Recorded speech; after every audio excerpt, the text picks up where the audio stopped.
So நவுன்னா என்ன?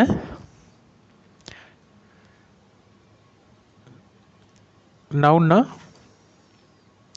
So ஒரு பெயரை குறிக்கக்கூடிய ஒரு சொல் தான் வந்து நவுன். சரிங்களா? ஒரு இடத்தினுடைய பெயராக இருக்கலாம், அல்லது ஒரு பொருளினுடைய பெயராக இருக்கலாம், அல்லது ஒரு ஐடியாவினுடைய பெயராக இருக்கலாம். ஸோ அதுக்கு பேர் தான் வந்து நம்ம நவுன் அப்படின்னு வந்து சொல்கிறோம். இப்போ எக்ஸாம்பிளுக்கு இப்போது என் பேர் பாரத் அப்படின்னு இருக்குன்னா அது வந்துட்டு ஒரு நவுன். சரிங்களா? இப்போ அல்லது இப்போ எக்ஸாம்பிளுக்கு ஈரோடு அப்படின்றதுன்னு வச்சுக்கலாம். ஈரோடு அப்படிங்கிறது ஒரு பிளேஸ்னுடைய பேர். ஸோ அப்போ இதுவும் வந்து நவுன். சரிங்களா? ஸோ நவுன்னா இதுதான். இதை பற்றி டீட்டெயிலாக நம்ம பார்த்தோம்.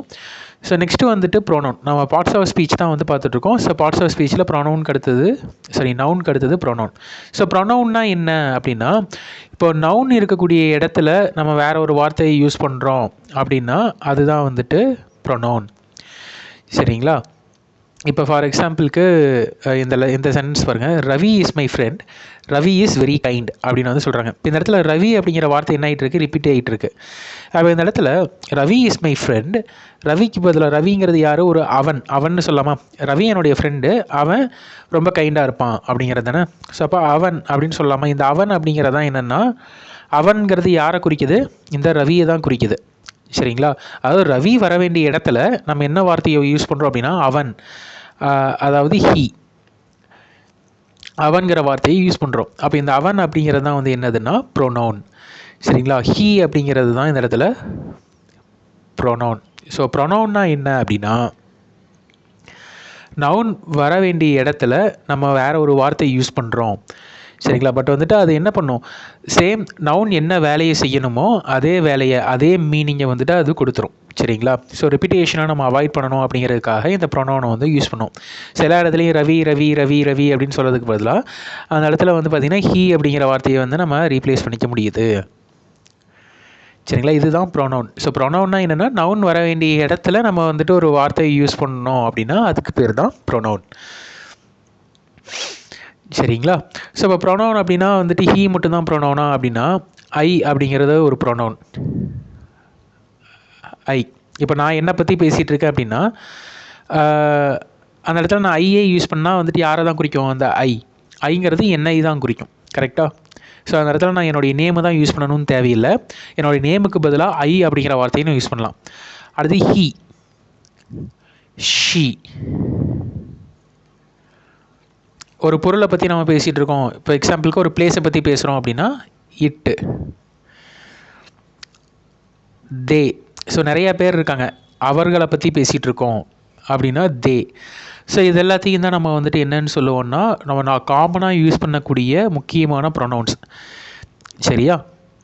இப்போ இந்த ப்ரொனவுன்ஸை வந்து டிஃப்ரெண்ட் டைப்ஸாக பிரிக்கலாம். இப்போ ஐ இருக்குன்னா ஐயவே வந்துட்டு என்னவா சொல்லலாம் அப்படின்னா I, me, my, myself, mine. So இந்த மாதிரி டிஃப்ரெண்ட் டைப்பாக எழுதலாம். இப்போ இதெல்லாமே வந்துட்டு ஐ அப்படிங்கிற வார்த்தைக்கான டிஃப்ரெண்ட்டான ஒரு ஃபார்ம்ஸ் அப்படின்னு வந்து சொல்லலாம். Different forms of I, me, myself, mine. So இதெல்லாம் என்னென்ன ஃபார்ம்ஸ் அப்படிங்கிறத நம்ம பார்க்கலாம். ஐ அப்படிங்கிறது, இப்போ ஐயை வந்து நான் சப்ஜெக்டில் யூஸ் பண்ணுறேன் அப்படின்னா அப்போ ஐ தான் வந்து யூஸ் பண்ணேன். இப்போ இதே வந்து நான் அதே வார்த்தையை ஆப்ஜெக்டில் யூஸ் பண்ணுறேன் அப்படின்னா மீங்கிறத யூஸ் பண்ணுவேன். சரிங்களா? மை அப்படிங்கிறது எங்கே யூஸ் பண்ணால் பொசசிவ் அட்ஜெக்டிவ் அப்படின்னு வந்து நம்ம யூஸ் பண்ணுவோம். ஸோ மைன் அப்படிங்கிறது பொசசிவ் ப்ரொனவுனாக வந்து நம்ம யூஸ் பண்ணுவோம். சரிங்களா? ஸோ மை செல்ஃப் அப்படின்னா ரிஃப்ளெக்சிவ் ப்ரொனவுனாக வந்து நம்ம யூஸ் பண்ணுவோம். ஸோ இதெல்லாமே வந்துட்டு என்னவோ சொல்கிற மாதிரி இருக்கும். நம்ம இதுக்கான எக்ஸாம்பிள்ஸ்லாம் வந்து பார்க்கும்போது உங்களுக்கு ஈஸியாக புரிஞ்சிடும். ஸோ அதை நம்ம பார்க்கலாம். ஸோ ஐயுடைய டிஃப்ரெண்ட் ஃபார்ம்ஸ் தான் நம்ம பார்க்குறோம். இப்போ ஐயை வந்து நான் எங்கே யூஸ் பண்ணுறேன் அப்படின்னா சப்ஜெக்டாக யூஸ் பண்ணுறேன். ஐ ஆம் எ டீச்சர், ஐ ஆம் எ டீச்சர். இந்த இடத்துல ஐ அப்படிங்கிறது என்னவா வந்திருக்கு? சப்ஜெக்டாக வந்திருக்கு. சரிங்களா? ஸோ நான் ஒரு ஆசிரியர், நான்கிறது தான் இந்த இடத்துல சப்ஜெக்ட். சரிங்களா? ஸோ அடுத்த சென்டென்ஸ் வந்து பாருங்கள். ஐனுடைய இன்னொரு ஃபார்ம் தான் me. She called me. So I அப்படிங்கிறது என்ன தான் குறிக்குது, மீங்கிறதும் யாரை தான் குறிக்குது? என்ன தான் குறிக்குது. கரெக்டாக? ஷீ கால்டு மீ, அவள் என்னை அழைத்தாள். கரெக்டாக. இந்த இடத்துல ஐங்கிற வார்த்தையவே நான் ஆப்ஜெக்டில் யூஸ் பண்ணுறேன். இந்த இடத்துல மீங்கிறது ஆப்ஜெக்டில் வந்து வருது. ஸோ அப்போ வந்துட்டு அது என்னவா மாறிடும், ஐங்கிற இது என்ன ஃபார்முக்கு மாறினா மீ, அதுதான் வந்து ஆப்ஜெக்டிவ் ஃபார்ம் அல்லது ஆப்ஜெக்டிவ் ப்ரொனவுன். சரி, ஸோ இந்த மை அப்படிங்கிறத அடுத்தது பார்க்கலாம். மைன் வந்துருங்க. This book is mine. இந்த இடத்துல mine, this book is mine. Mine அப்படின்னா என்ன அர்த்தம், என்னுடையது அப்படிங்கிறது தானே வந்து வருது. So this book is mine, அதாவது என்னுடையது, ஒரு பொசசிவான ஒரு ப்ரொனவுன் அப்படின்னு வந்து சொல்லுவாங்க. பொசசிவ் ப்ரொனவுன் அப்படின்னு வந்து சொல்லுவாங்க இதை. ஸோ பொசசிவ்னஸை வந்து காட்டுதா, என்னுடையது அப்படிங்கிற மாதிரி. ஸோ அதான் பொசசிவ் ப்ரொனவுன் அப்படின்னு வந்து சொல்லுவாங்க. ஸோ மை செல்ஃப், நான் இதை நானே செய்தேன். I did it my self, இதை நானேவே செஞ்சுட்டேன் அப்படின்னு நம்ம சொல்லுவோம்ல, அந்த மாதிரி இடங்கள்ல மை செல்ஃப். ஸோ இது எல்லாமே வந்து பார்த்திங்கன்னா யாரை தான் குறிக்குது அப்படின்னா, இப்போ நீங்கள் சொல்கிறீங்கன்னா அது உங்களையவே தான் குறிக்கும், நான் சொல்கிறேன்னா அது என்னையவே தான் குறிக்கும். சரிங்களா. ஸோ இப்போ ஐ அப்படிங்கிறது ஒரே ஒரு லெட்டருக்கான ஐங்கிற ஒரே ஒரு வேர்ட்கான டிஃப்ரெண்ட் ஃபார்ம்ஸ் தான் நம்ம இங்கே பார்த்தோம். ஸோ இந்த இடத்துல மை, ஸோ மை அப்படிங்கிறத நம்ம ப்ரொனவுன் அப்படின்னு நம்ம சொல்ல மாட்டோம். ஸோ இந்த இடத்துல இந்த மையை அழிச்சிடலாம். This is book. சரிங்களா. திஸ் இஸ் புக் அப்படின்னா இது என்னது, இது புத்தகம் அப்படிங்கிறது மட்டும்தான், இது புத்தகம்.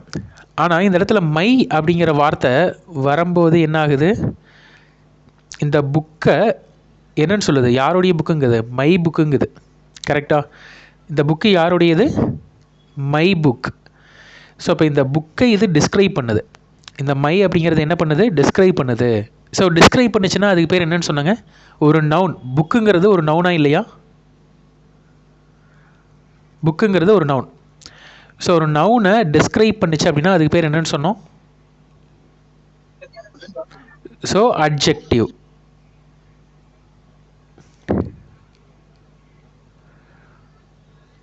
சரியா. So this is my book, அது என்னுடைய புத்தகம் அல்லது இது என் புத்தகம். ஸோ இந்த இடத்துல என் அப்படிங்கிறது என்னதுன்னா adjective.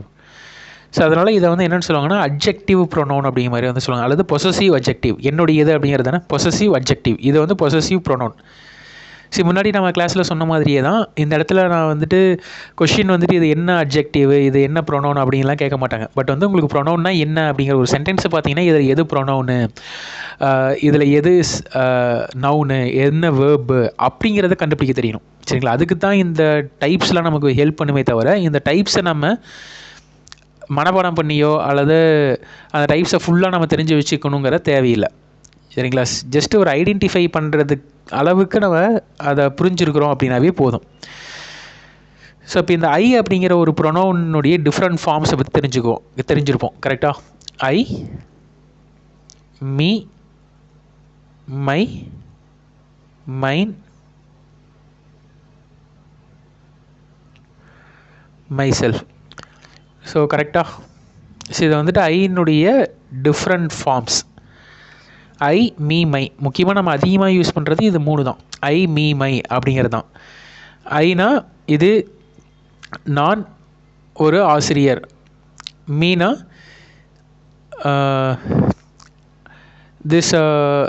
This class is taken by me, இது இந்த கிளாஸ் என்னால் எடுக்கப்படுகிறது அப்படிங்கிற மாதிரி. திஸ் இஸ் மை கிளாஸ், இது என்னுடைய கிளாஸ். சரிங்களா. 3க்கும் டிஃப்ரென்ஸ் தெரியுதா. நான், ஐனா நான், இந்த கிளாஸ் என்னால் எடுக்கப்படுகிறது, இது என்னால் அப்படிங்கிற மாதிரி வரும், என்னால். மைனா என்னுடையது.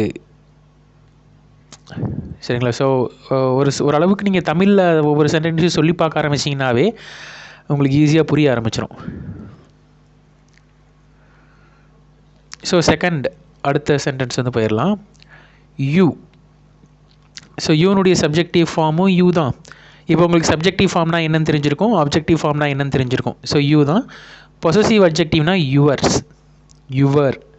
பொசசிவ் ப்ரொனவுன்கிறது யுவர்ஸ், ரிஃப்ளெக்சிவ் ப்ரொனவுன்கிறது யுவர் செல்ஃப். ஸோ இதுக்கான எக்ஸாம்பிள்ஸ் வந்து நம்ம பார்க்கலாம். You, you are my friend.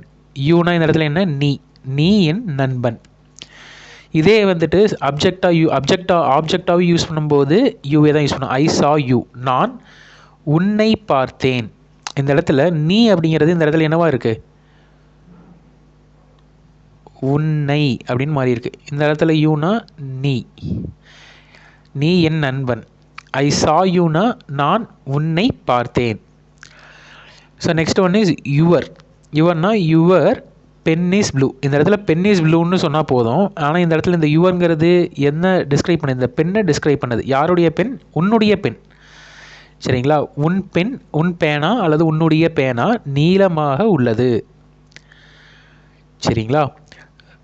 So yours, this pen is yours. சரியா?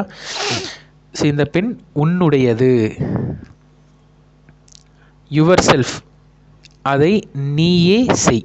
ஸோ நீயே செஞ்சுக்க. யுவர் செல்ஃப், டூ இட் யுவர் செல்ஃப்னா நீயே செய்து கொள் அல்லது நீயே அப்படிங்கிற மாதிரியான அர்த்தம் தான் வந்துட்டு அதுக்கு வரும். ஸோ இதெல்லாம் யூ அப்படிங்கிறதுக்கான டிஃப்ரெண்ட் ஃபார்ம்ஸ். யூ ஆப்ஜெக்டில் யூஸ் பண்ணும்போது யூவே தான் வரும். பொசசிவாக யூஸ் பண்ணும்போது யுவர், யுவர்ஸ்.